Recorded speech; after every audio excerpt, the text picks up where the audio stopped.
নমস্কাৰ সকলোকে স্বাগতম জনাইছোঁ আৰু আশা কৰোঁ ভালে আছে সকলো।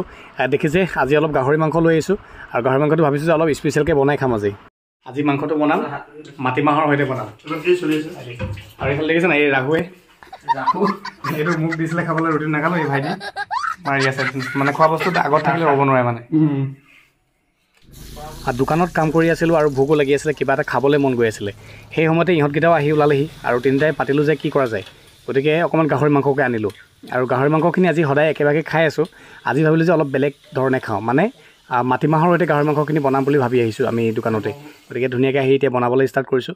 আৰু বনোৱাটো মোৰ এটা হবি, মই বহুত আগৰ পৰাই বনাওঁ, কিন্তু বনাবলৈ আচলতে গোটেইখিনি বস্তু মোৰ সুবিধাজনক হ'লে ওচৰতে যদি সকলো থাকে তেতিয়া মই বনাওঁ, নহ'লে বৰ এটা বনোৱা নহয়। আৰু আজিকালি কিটচেনটো আমাৰ ঘৰত বনালোঁ যে সেইকাৰণে মাজে সময়ে বনাই থাকোঁ আৰু বনাই থকাৰ মাজতে ৰেচিপিটো আপোনালোকক অলপ কৈ দিওঁ। প্ৰথমতে মাংসখিনি আনি ভালকৈ ধুই লৈছোঁ, মানে বইল কৰা নাই বাৰু, কিছুমানে বইলো কৰি লয়। আৰু তাৰপিছতে নৰ্মেলি যেনেকৈ পিঁয়াজ দি তেলত তেনেকৈ ভাজি লৈছোঁ আচলতে নিমখ হালধি দি। আৰু মই বিশেষ গাহৰি মাংস বনালে বৰ বেছি মছলা এড নকৰোঁ, আদা নহৰুহে দিওঁ খালি।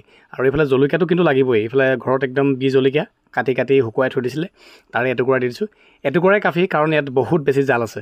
আৰু ধুনীয়াকৈ মাংসখিনি ভাজিম, যাতে মাংস টুকুৰা সিজি যায় সিমানলৈকে ধুনীয়াকৈ ভালকৈ ভাজিম। আৰু তেলো বৰ বেছি দিয়া নাই, অকণমানহে তেল দিছোঁ, বেছি তেলৰ প্ৰয়োজন নাই গাহৰি মাংসত। আৰু গাহৰি মাংসৰ সাধাৰণতে সদায় মই কৈয়ে থাকোঁ বইল বনাই খাব লাগে, আৰু বইল বনাই খাই বেছি ভাল লাগে। কিন্তু হ'লেও আজি মাটিমাহৰ সৈতে বনাম, যিহেতু অলপ তেল প্ৰয়োজন হ'বই। বাৰু যি কি নহওক, এইখিনিতে মোৰ মনলৈ এটা কথা আহিছে, মানুহৰ আচলতে জীৱনবোৰ কিবা এটা ধুমুহা, কিবা এটা দুখ কষ্ট যদি জীৱনত পাৰ হৈ যায়, তেতিয়া আমি ভাবোঁ যে জীৱনবোৰ শেষ হৈ গ'ল আমাৰ, আৰু একো বাকী নাই আৰু। কিন্তু শেষ নহয়, আচলতে প্ৰতিটো শেষৰ এটা আৰম্ভণি থাকে, আৰু সেই আৰম্ভণি সুন্দৰ হয়। আৰু যি হৈ যায় সেয়া ভালৰ বাবে হৈ যায়, কিয়নো এটা সুন্দৰ আৰম্ভণিৰ বাবে। গতিকে জীৱনটোক নিজক সজাই পৰাই তুলি, নিজক ভাল পাই সুন্দৰকৈ নিজৰ বাবে আগবাঢ়ি গৈ নিজৰ সপোন পূৰণ কৰাৰ স্বাৰ্থতে মই লাগি আছোঁ বৰ্তমান। এইখিনি দেখিছে, এইখিনি মাহৰ দালি হয়, আৰু এই দালিখিনি আমি ইয়াত দি দিম। এই মাটিমাহৰ দালিখিনি আমাৰ ঘৰত ৰাতিপুৱা বনাইছিলে আৰু কুকাৰত আছিলে এইখিনি, তো ভাবিলোঁ যে এইখিনিকে দি দিওঁ আৰু এইখিনিতে বনাই দিওঁ।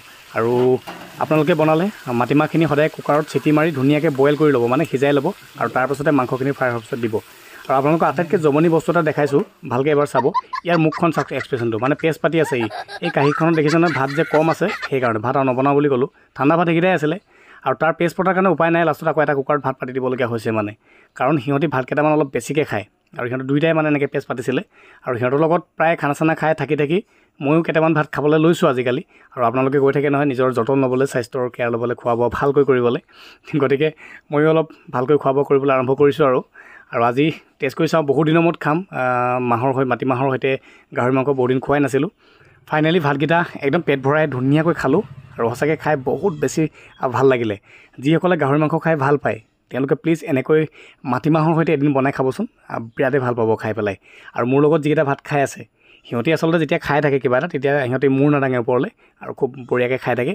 আৰু সিহঁতি মোক প্ৰায় কৈ থাকে যে পাপুদা প্লিজ আমাক লৈ খোৱা ভিডিঅ' বনোৱা, ভাল লাগিব। চ' ময়ো ভাবি আছোঁ কোনোবা দিনা বনাম চাগে। চ' আজিৰ ভিডিঅ'টো ইমানেই আছিল, ভিডিঅ'টো চাই কেনে পালে জনাব।